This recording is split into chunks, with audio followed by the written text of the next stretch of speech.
ఆరు నూరైన మూసీ నది ప్రక్షాళన చేపడతామని ముఖ్యమంత్రి రేవంత్ రెడ్డి పునరుద్ఘాటించారు. మూసీ సహా ప్రజాప్రభుత్వం తలపెట్టిన మిగిలిన ఇతర ప్రాజెక్టులు పూర్తి చేస్తామని స్పష్టం చేశారు. తనకేం పెద్దగా కోరికలు లేవన్న సీఎం రాష్ట్రాభివృద్ధి తప్ప మరో ధ్యాస లేదని తేల్చి చెప్పారు. ప్రజలు సహకరిస్తే తెలంగాణను 10 ఏళ్లలో ట్రిలియన్ ఎకనామీ కలిగిన రాష్ట్రంగా తీర్చిదిద్దుతామని ముఖ్యమంత్రి అన్నారు. 6 నూరైనా మూసీ ప్రక్షాళన చేసి తీరుతామని స్పష్టం చేశారు. యాదాద్రి భువనగిరి జిల్లా ఆలేరు నియోజకవర్గం తుర్కపల్లి మండలం తిరుమలాపూర్లో 1050 కోట్లతో పలు అభివృద్ధి పనులకు సీఎం రేవంత్ రెడ్డి శ్రీకారం చుట్టారు. మండలి చైర్మన్ గుత్తా సుఖేందర్ రెడ్డి, ఇన్ఛార్జ్ మంత్రి తుమ్మల నాగేశ్వరరావు, ఉత్తమ్ కుమార్ రెడ్డి, కోమటిరెడ్డి వెంకటరెడ్డి, దామోదర్ రాజనరసింహ, సీతక్క, పొంగులేటి శ్రీనివాసరెడ్డి, ఎంపీ చామల కిరణ్ కుమార్ రెడ్డి, ప్రభుత్వ విప్ బీర్ల ఆయలయ్య తదితరులు పాల్గొన్నారు. గత ప్రభుత్వ పెద్దల వైఫల్యాలపై పదునైన వాగ్బానాలతో ముఖ్యమంత్రి విమర్శలు ఎక్కుపెట్టారు.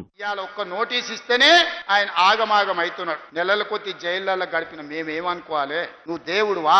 నువ్వు మనిషివే కదా. మీరు చేసిన తప్పులకి ఇవాళ కమిషన్ నోటీస్ ఇచ్చింది. జవాబు చెప్పాల్సింది పోయి ఎదురుదాడి మా మీద చేస్తారు. ఇది కాళేశ్వరం కమిషనా, కాంగ్రెస్ కమిషనా అడుగుడు కాదు. నీ పార్టీలో ఉన్న దయ్యాల గురించి నీ బిడ్డనే చెప్పింది కదా.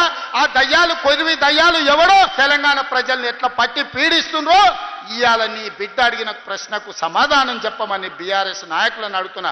ఇప్పటి నుంచి అది దయ్యాల రాజ్య సమితే తప్ప అది భారత రాష్ట్ర సమితి కాదు.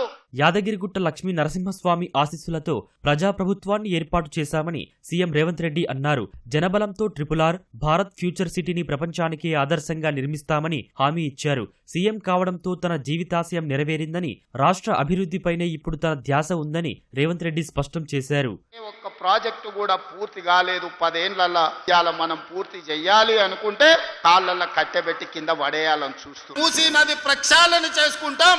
గోదావరి జలాలతో మూసీ నదిని నింపుతామని మేం ప్రయత్నం చేస్తే మీరు అడ్డం పడి, కానీ వాళ్ళకి అది ఇష్టం లేదు. ఆయనను పట్టుబట్టాలనుకున్నా, పట్టుబట్టినా, పని పట్టినా, పడగొట్టడమే కాదు ఆ కుర్చీలో కూర్చున్నా. జీవితంలో నా లక్ష్యాన్ని నేను నెరవేర్చుకున్నా. మీ లక్ష్యాన్ని నెరవేర్చడానికి మీ సోదరుడిగా కష్టపడాలని నేను అనుకుంటున్నా. నాకు ఇంకేం కోరికలు లేవు. 10 ఏళ్లు ఆశీర్వదించండి. మీరు అండగా నిలబడండి. ప్రజా ప్రభుత్వాన్ని ఆశీర్వదించండి. ఉమ్మడి నల్గొండ జిల్లాలోని అసంపూర్తిగా ఉన్న సాగునీటి ప్రాజెక్టులన్నీ యుద్ధ ప్రాతిపదికన పూర్తి చేస్తామని నీటిపారుదల శాఖ మంత్రి ఉత్తమ్ కుమార్ రెడ్డి అన్నారు. రానున్న స్థానిక సంస్థల ఎన్నికల్లో విజయఢంకా మోగిస్తామని మంత్రి కోమటిరెడ్డి వెంకటరెడ్డి ధీమా వ్యక్తం చేశారు. తుర్కపల్లి మండలం తిరుమలాపూర్ బహిరంగ సభ స్థానిక సంస్థల సమరానికి సయ్యన్నట్లుగా సాగింది. సీఎం సహా మంత్రుల ప్రసంగాలు పార్టీ శ్రేణుల్లో నూతనోత్సాహాన్ని నింపాయి.